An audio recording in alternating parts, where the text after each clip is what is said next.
Hello food lovers, welcome back to our channel అమ్మమ్మ చేతి వంటలు. ఈరోజు ఈ సీజన్లో మాత్రమే దొరికే పుట్టగొడుగుల కూర ఎలా చేయాలో చూసేద్దాం రండి. మేమైతే 4 కట్టలు పుట్టగొడుగులు తీసుకున్నామండి. వాటిని బాగా నీటితో మట్టి అంతా పోయేలా శుభ్రపరచుకున్నాం. వాటిని చిన్న చిన్న ముక్కలుగా కట్ చేసుకోవాలి. ఈ కూరకి ఎక్కువ పదార్థాలు కూడా ఏం అవసరం ఉండదండి. 2-3 ఉల్లిపాయలు తీసుకొని వాటిని మీడియం సైజ్ ముక్కలుగా కట్ చేసుకోవాలి. స్టవ్ మీద ఒక పాత్ర పెట్టుకొని దాంట్లో తగినంత నూనె వేసుకొని ముందుగా కట్ చేసి పెట్టుకున్న ఉల్లిపాయ ముక్కలు వేసేసుకోవాలి. అవి కొంచెం మగ్గాక ముందుగా నీటితో శుభ్రపరిచి పెట్టుకున్న పుట్టగొడుగు ముక్కలు కూడా వేసేసుకోవాలి. పుట్టగొడుగులు సంవత్సరంలో ఒక్కసారే దొరుకుతాయి కాబట్టి ఇవి ఒక్కసారైనా తిని చూడండి. రుచి అయితే అమోఘంగా ఉంటుంది.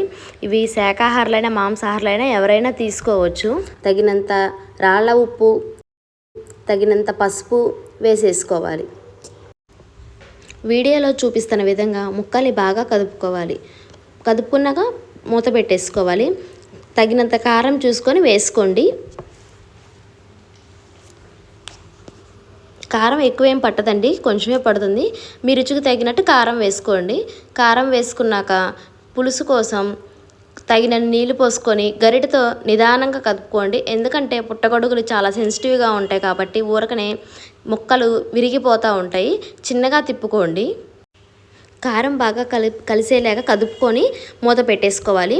అవి మగ్గేలోపు మనం మసాలా ప్రిపరేషన్ చేసేసుకుందాం. మసాలా కోసం ధనియాలు, గసగసాలు, 4-5 లవంగం మొగ్గలు, 2 దాల్చిన చెక్క ముక్కలు ముందుగా ఫ్రై చేసేసుకొని అవి చల్లారాక మిక్సీ జార్లో వేసుకొని 4-5 వెల్లుల్లి రెమ్మలు కూడా యాడ్ చేసుకొని మెత్తని పొడిలాగా మిక్సీ పట్టేసుకోవాలి.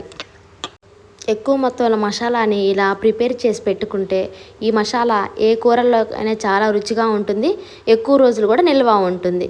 ఈ మసాలా అనేది నాన్ వెజ్ కర్రీస్లోకైనా వెజ్ కర్రీస్లోకైనా చాలా బాగుంటుంది. మసాలాతో పాటు అల్లం వేసుకోవాలి అనుకుంటే మిక్సీలో వేసుకునే ముందే చిన్న అల్లం ముక్క వేసేసుకొని మిక్సీ పట్టేసుకోండి. అల్లం అనేది ఆప్షనల్. అది వేస్తే రుచి ఇంకొకలా ఉంటుంది, వేసుకోకపోతే వేరే రుచి వస్తుంది. అది మన ఇష్టం. మీ రుచికి తగ్గట్టు వేసుకోండి. మసాలా ప్రిపరేషన్ అయిపోయాక మూత తీసి మసాలా వేసేద్దాం. కూరలో తగినంత మసాలా వేసుకొని ఒకసారి గరిటె పెట్టి తిప్పుకోవాలి.